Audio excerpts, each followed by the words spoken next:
The proposal is that the application approved. And the moment can't be to refuse. No, there's no proposal. The proposal is that it's accepted. There's no proposal to refuse. There might be a recommendation to refuse, but that's completely different. The proposal that's on the table is that they approve. Yeah. We have a approval on this competition. An amendment to that can't be something that's completely different to what's on the table. An amendment can amend that. It can't be completely different. So the way forward with you would, if you would be to go to Kate's. And then move it fresh.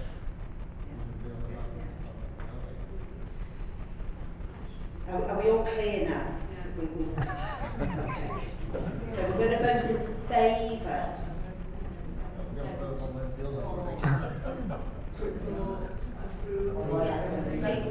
Yeah.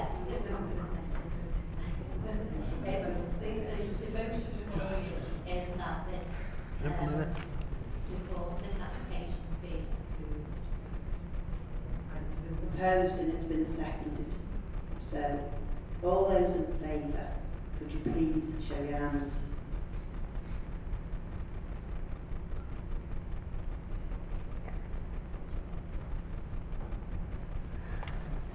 And against? That's been carried. Thank you very much.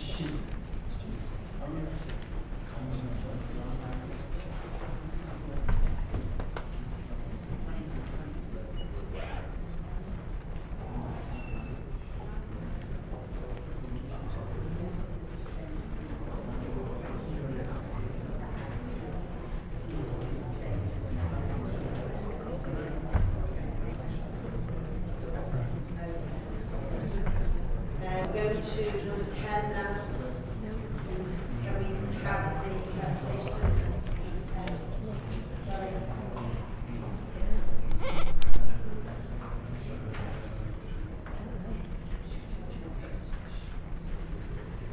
Right, so agenda number 10 now, we're having our presentation. Thank you, Chair. This proposal is for a rear conservatory which will replace an existing conservatory located close to the party boundary and is at number 82 Brimstage Road.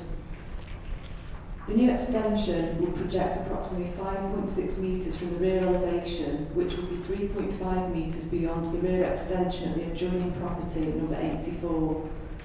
Since the site visit on Tuesday, the plans have been amended, which show a reduction in the extent of the side brick elevation. It doesn't alter the overall projection, it's just a section of the brick wall that will be removed back to expose more of the glazing. And this, along with the fact it will be set in by 1 metre from the party boundary, ensures it won't be overbearing or overshadowing. A condition is now proposed, which isn't in the report because the amended plans have only been received today, that requests that the side glazing will be obscurely glazed to prevent any overlooking, and the condition's been amended to refer to the correct plans that have been received, and it's subject to this that we recommend approval. Is anybody going to speak on this before Councillor says? Just a quick comment, Chair. Chair, can I thank you and the committee for giving permission for the site visit and your time. It went to prove that something on a plan and actually seeing it on the ground, see what it looks like and how it affects the neighbours makes a big difference. The original plan, this big wall would have made a dramatic difference to the neighbouring property. On the site visit, that was, so I felt that, and I know a number of other people who from the committee visited the site, seen that too. And as such, as I understand, the architect amended the plans and put new plans in, which I am very grateful for, and I'm formally withdrawing any of my objections to this because of the alterations. So I'm not accepting that. Thank you, Chair. Thank you very much, Councillor Jones. Any questions? Do you want to move? Okay, we've got a mover, Denise, and second David. Moved by Denise, second by David.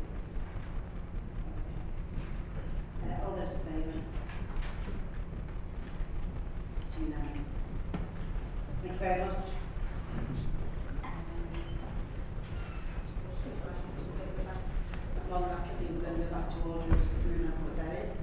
So we're going to number 5. Yes, number 5. Presentation, please. Thank you, Chair. This proposal is for 3 holiday chalets, which is on grazing land, which is also green belt. Because it's green belt land, very special circumstances need to be demonstrated in order to comply with both national and local policies. In terms of the siting and the design and scale and the materials, they are such that will ensure an acceptable appearance, and the chalets are set well back from any public viewpoints. Any additional screening proposed which helps to avoid any impact on the open character of the green belt, and it is a small-scale development which allows for diversification of a farm agricultural holding, which is actually very special circumstances put forward by the applicant. It does support an existing farm holding, and these are considered to be the very special circumstances that are required in line with green belt policy.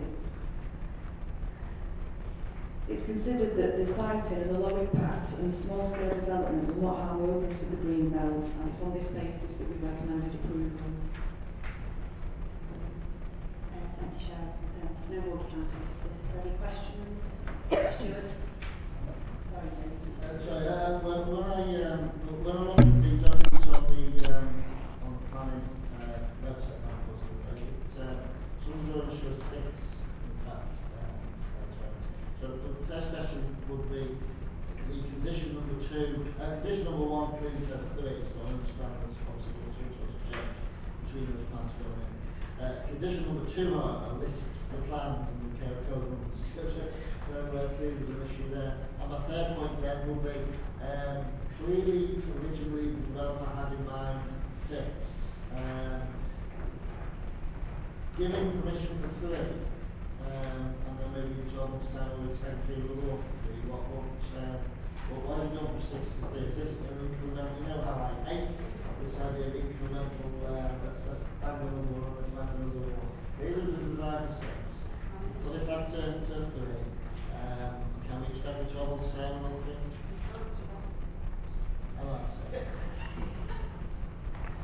Sorry, through you, Chair. The original proposal was for 6 when we first started discussing actually for 8. They submitted for 6, and it's been reduced to 3. The amended plans are referenced in the report. The reason that it's been reduced to 3 is that the front of the site sits within flood risk zones 2 and 3, so that part of the site cannot be developed. It would raise a statutory objection from the Environment Agency otherwise. Thank you, Matthew. David? Thank you. Just very quickly to notice that the lake test does include what my concern was about the permitted development shall be removed and restored to former conditions in a period. And it's no more than 6 months from class use if the accommodation seems to be used. I'm just grateful that you've now had the opportunity to do that. With that addition, I'm happy to support the application. Simon, did you want to say something? No, not Okay. Okay.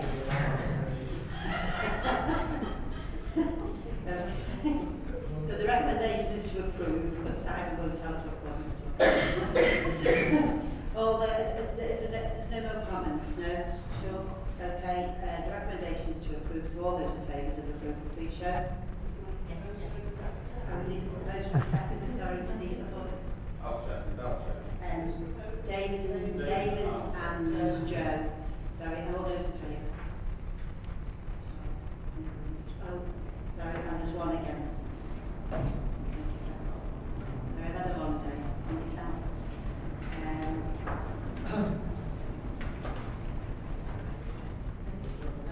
We're going on to item agenda number 6, and Denise is going to take over from here, so have a rest. Thank you.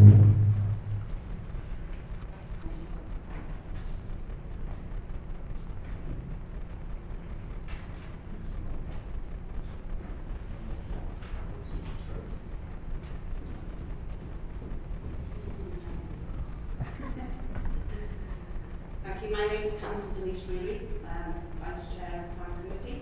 We can start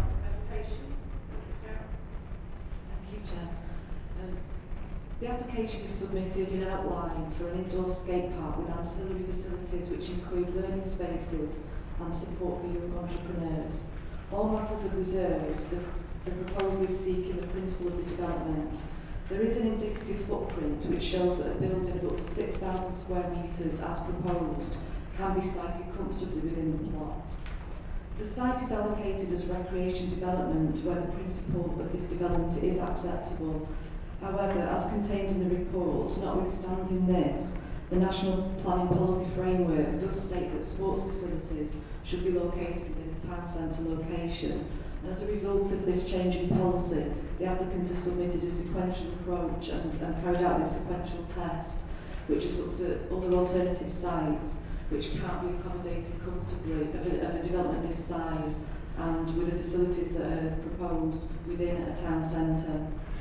In this case, from a policy stance, we're satisfied that this sequential test has been carried out and adequate reasons put forward why other sites are unsuitable. And the proposal, we feel, does provide a beneficial use of a vacant site, and it's a sustainable development, and on this basis we recommend approval. Thank you. Now we have no representations and no petitions on this. There's no more councillors here, is there? No? Okay, so it's open to the planning committee. Somebody else? Do you want to speak? It was just in relation to the opening times.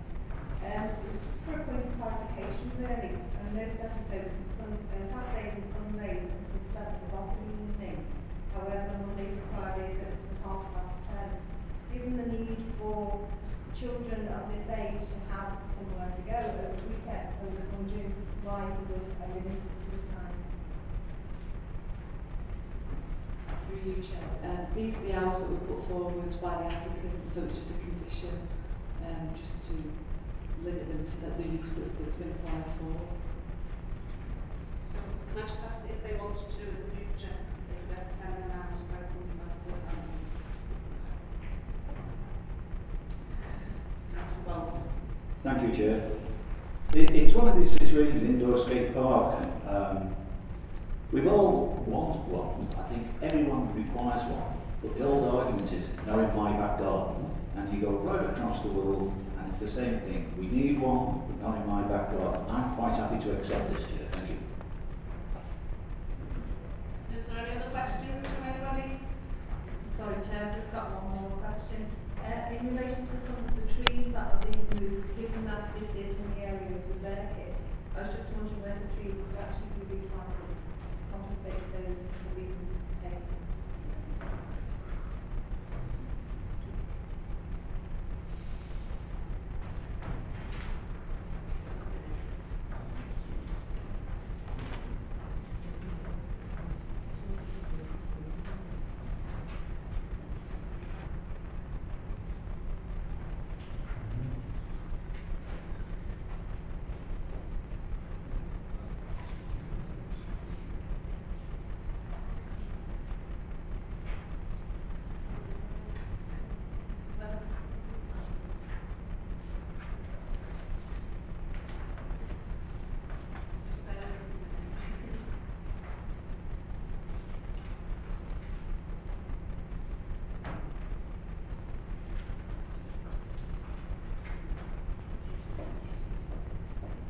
They're asking which trees are you referring to?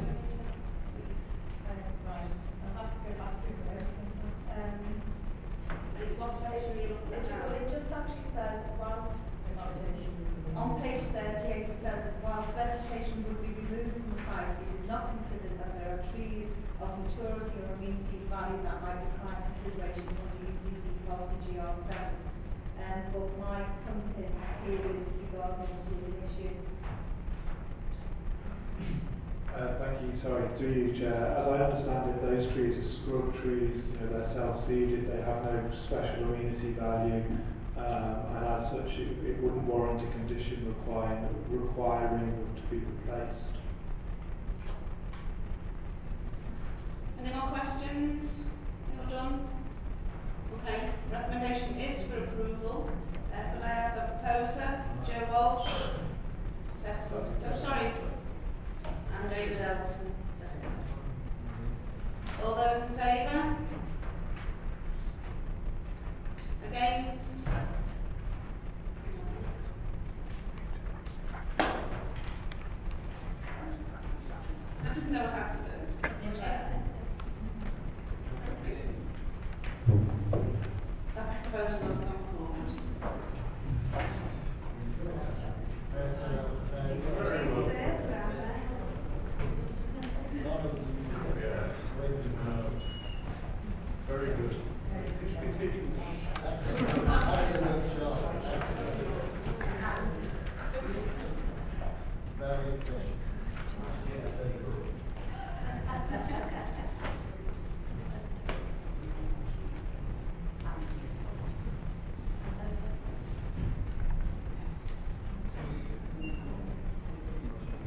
Chairman, can we have a presentation from the Secretary?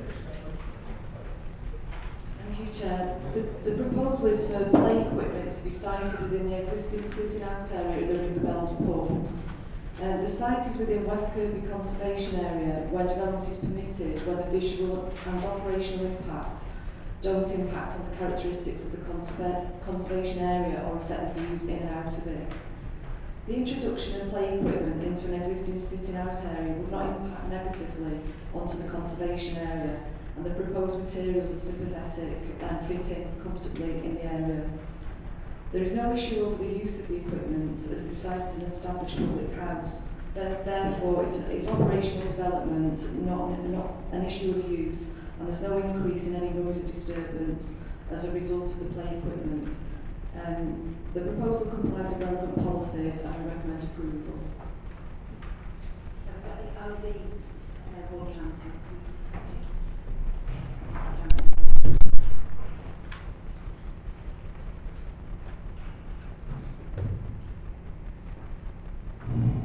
Thank you, Chairman. Councillor Geoffrey Watt, West Kirby and Thurston Ward. You realise this proposal is of serious concern to just a small number of the nearest residents. There's quite a long history of concerns around this site, and as it has been pointed out in the report, they may not fall under the planning board, but by implication under licensing. Representation 4 on page 44 of the report refers to action of the Magistrates' Court, which of course shows that it was under licensing and before the present 2003 Act came into force, giving all the licensing powers to the council. But the Magistrates' Court at that time did find for the objectors. Residents have watched with apprehension all the various attempts to expand this non-residential use in their residential area.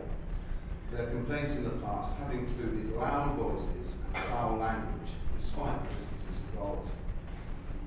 I did not see it myself, but I understand that a bouncy castle was hired and placed on the site of this proposal over the most recent bank holiday weekend.